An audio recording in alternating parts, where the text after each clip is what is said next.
got a PhD in curriculum development. She has a coaching practice, so there are all these, but that's not why we brought her here. We brought her here because she is certainly an innovator in using visuals in her work.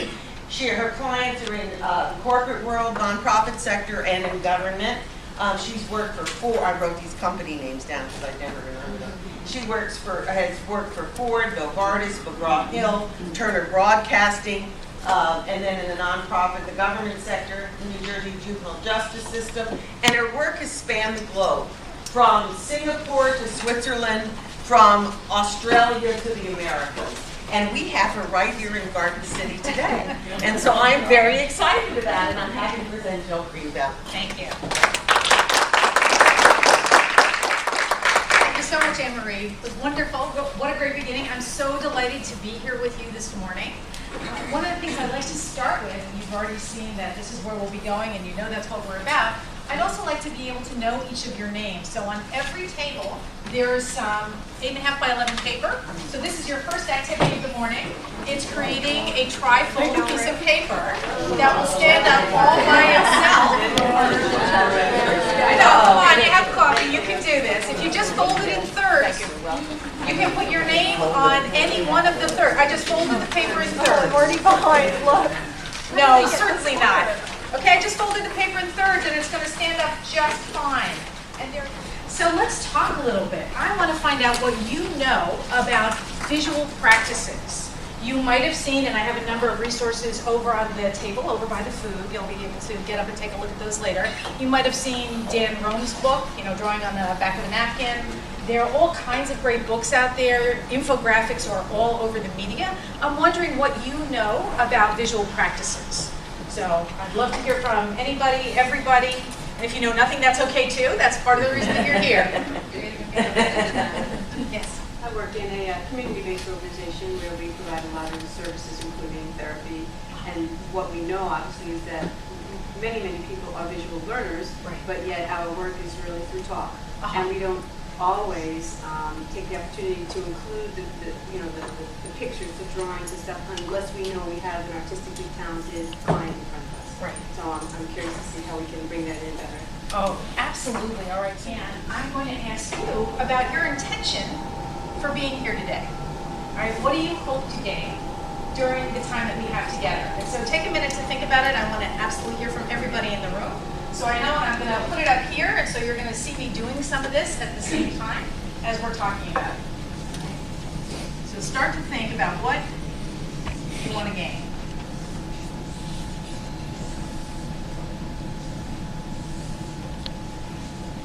Not a true representation of campus, but we'll get there.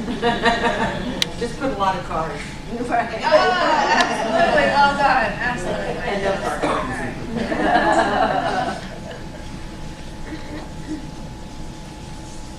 All right, and so with that start, who will start us off and tell us just your first name, where you're from, and a quick sentence or two about what you would like to gain from being here. Who will start us off? Linda Parley,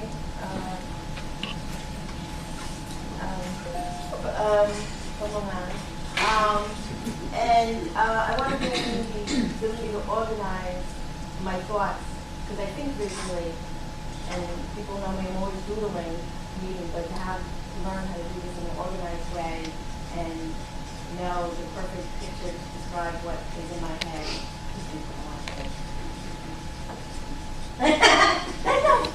All right, so organizing your thoughts and using pictures. All right, terrific.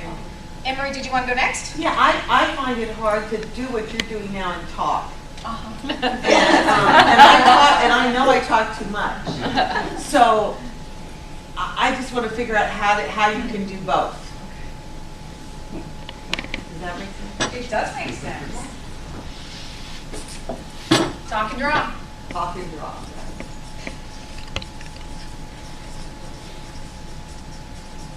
Terrific. Yes. Sandra from the Hydroid Foundation. My colleague Linda spells her name with a Y, and that's going to bother me the entire time thinking about it. That was an easy fix. I can teach you how to make kids bigger. I just want to learn how to draw anything, period. I stick figures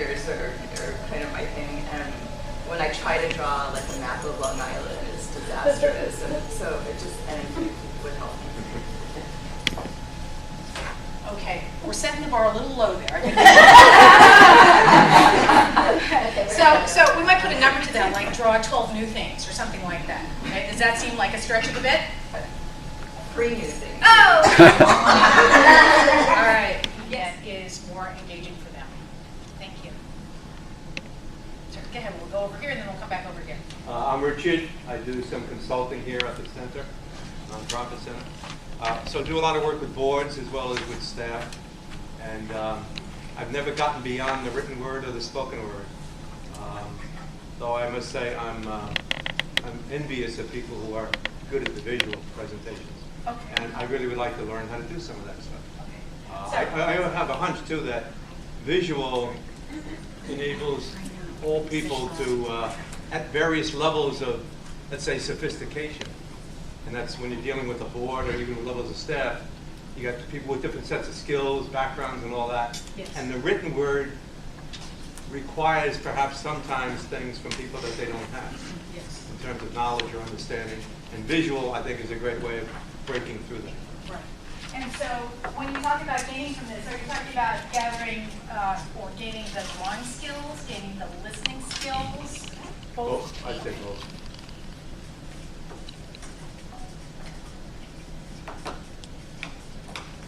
Because the point you raise is important. In the field of visual practitioners, and we'll get into the details of what that is, there are folks that come to it through art, and there are other folks that come to it through facilitation or coaching or training, and it's really both those things put together. You need to have a modicum of art skills, which everyone in this room has, all right, and can be developed further. It's really a matter of practice, sort of like that practicing the piano thing, you get better at it. You can get better at it if you are conscious about the work that you're doing. The listening piece is another absolutely essential part to Anne-Marie's point about how do you listen and draw at the same time, right? And so that's one of those things. It's marrying those skills to come up with something that also has meaning to other people, right? And so part of the reason that I do this is I create a framework so you can understand what we're doing. If I were doing something like this, which we'll get into later, this has a certain logic flow to it. It's not just, I thought of this, and I thought of this, and oh, I'm going to put this here. There's got to be a way for people to understand what you're doing. Thank you. As you're ready.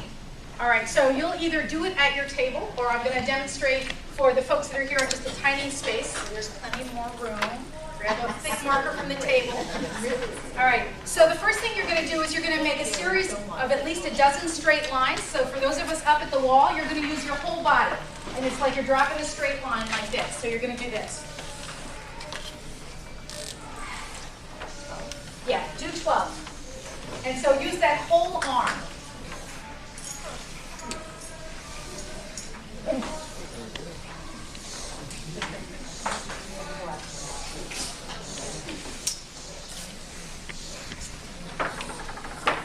So you're making a dozen lines.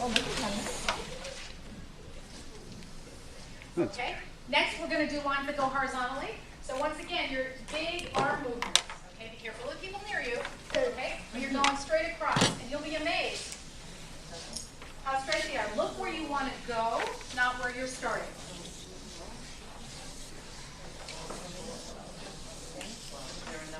How many? Do a dozen. Okay. Let's just think a dozen of everything. Yep. Right, and you see over time, once you get to 6, 7, or 8, that you're starting to do them kind of consistently, right? Oh!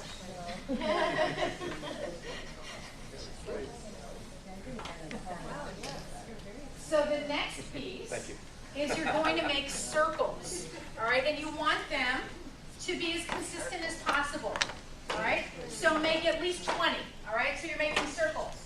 Because what you're shooting for is consistency, right?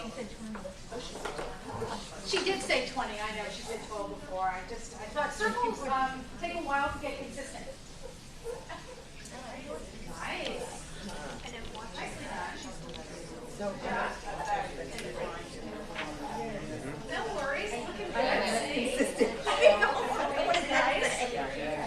Well, they are, because you were going. And also speaking probably, as you're doing it, right? To get outside those lines. Nice. Love it. Great, great, great. All right, so the next place we're going to go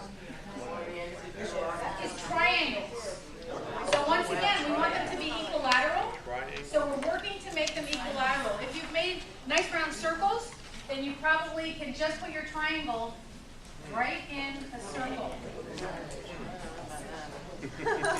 And you don't have to. It just can be a guide for you.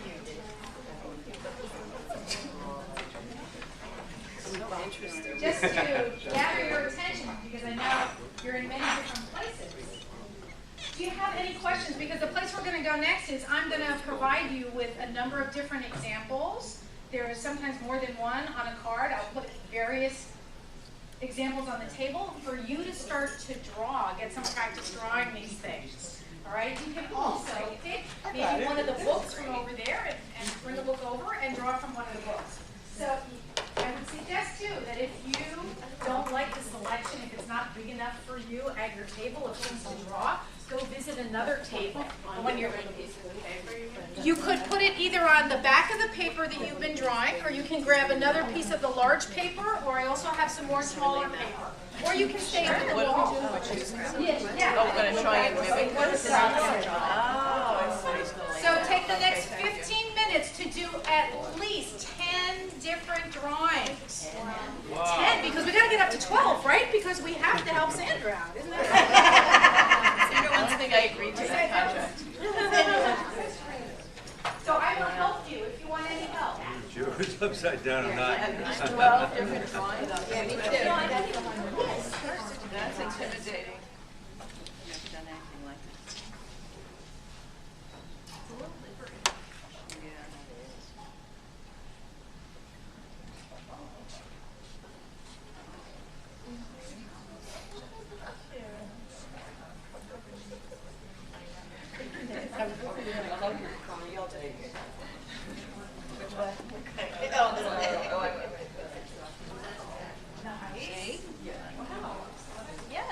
Like a magazine list. What? All you guys are showing off. Wow. Yeah, This was a good one. Very good. I actually Yeah, thought I of it in just terms did of that. lines. It's a simple one. Don't worry, I'll go into the hard part. Yeah. Think of it in terms of lines. Right. Oh, that's good. And so for us as graphic reporters or facilitators, we want to have a couple of different kinds of figures we can go to and that are second nature to us. So that's the kind of thing that you're talking about and that Mary Beth was talking about. It's like, let me pick a style and start with one style and get really comfortable so I can do it without even thinking about it. So maybe it's star people, or maybe it's stick people. Doesn't make any difference. And you saw in some of the drawings, the stick people, you just add a couple of extra lines and they actually have full bodies. Right? And you see in the big and bold books how that actually happens. So very much to the point that you're making. Do you have any questions at this point? All right, in that case, let me ask you, what kinds of language do you use in your work that you think might be challenging to convey through pictures? All right, so we're looking at language here. Like abstractions? Yes. So what might be some language or words that you use? That's a good one. Say it, that's good. Period of change or community change.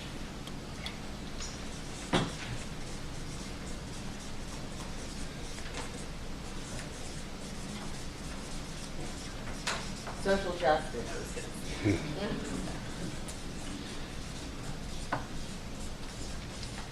Emotional intelligence. Strategic. Yeah, and that's interesting actually. I do a lot of training on emotional intelligence, so that so for me, when I'm teaching it to people and I'm teaching the model, I'm drawing either a circle with 4 quadrants or a square. But when I'm trying to explain what it actually is, they become different kinds of drawings. You know, the self-awareness, the awareness of others, and all of that. Yeah. So it depends on how you're delivering it. Empowerment. Ooh, great. Strategic.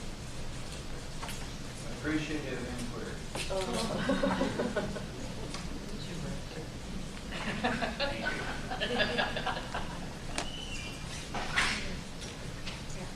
Mitigate,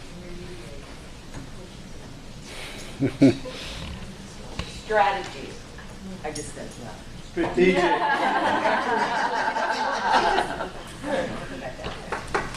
What we're going to do is start. I'm going to ask you to draw something that represents the word that we've got up here. Everybody's going to do it. We're going to come and put it up on the wall. All right. So in essence, you're sitting down for this first one, but you're going to end up getting up probably and standing around here with your marker and a Post-it note and be drawing. And we're going to put them up here to see the variety of ideas that we get for those different things. So let's start with change. All right, what might represent change to you? And literally, this take half a minute. Totally locked around it. You can write the word in big funky letters. Right, and so you're probably going to tend to stay up in this area. If you want, we can even bring some chairs up here. Right, but it'll be interesting, right? So sure, go right ahead. So we can also go out here and onto the wall. What else might be changed?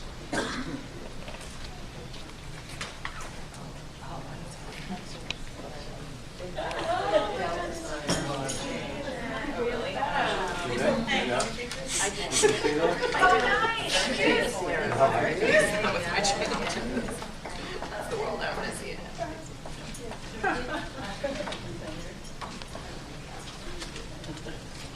Change. All right, so we'll pull one off of this chart and start to bring some folks over here. All right. The question that I'm going to pose to you that I will ultimately write on the paper over there, and what you'll be discussing with your colleagues, is what am I learning here today that I will use in my work? What am I learning here today that I'll use in my work, and how will I use it? So it's not just the what is the easier part, it's the how, and what are your thoughts or plans. You don't have to have a fully developed answer, right? But that is your intention in coming here, right? Is that you learn a new skill and you start to think about how you want to carry it forward. And part of that process is also hearing what other people are doing, maybe getting a little feedback on your idea, and really focusing on what your intention is. So in looking at my watch, what I would suggest is I'm going to give you 10 minutes, which will end up being about 2 minutes per person. I'll check in with you at 10 minutes. You might go to 11 or 12, but then we're going to, the other piece of a World Cafe is you speak with the group at your table and then you disperse. All right, there are different ways of doing it. Oftentimes, one person will stay and tell what happened, but it's going to be a different question for your next group, but you're going to be with new and different people, so you hear new and different things. So the question for you, as I said, I'll write up in a minute, but if you want to jot it down for yourselves, is what am I learning here today that I will use in my work, and how will I do that? Big challenge to engage those students. So how can some of those, You might even draw some of your ideas here, right? who wants to be the scribe? Well, what I was thinking is, so I think trying to do a mouth, which I did a very bad job of, but bring you back to my Stony Brook and saying, is there a way, we have very little control about the transparency, much unintentional. To make it later, but here's take. I do it more visuals, and these trains are so word heavy. Whatever, what I saw the group make some. So it was responsive rather than Visual and just and those are present, you know, like, so graphic. Provocative. Yes. Is there a way to, I don't know, balance that? Yeah,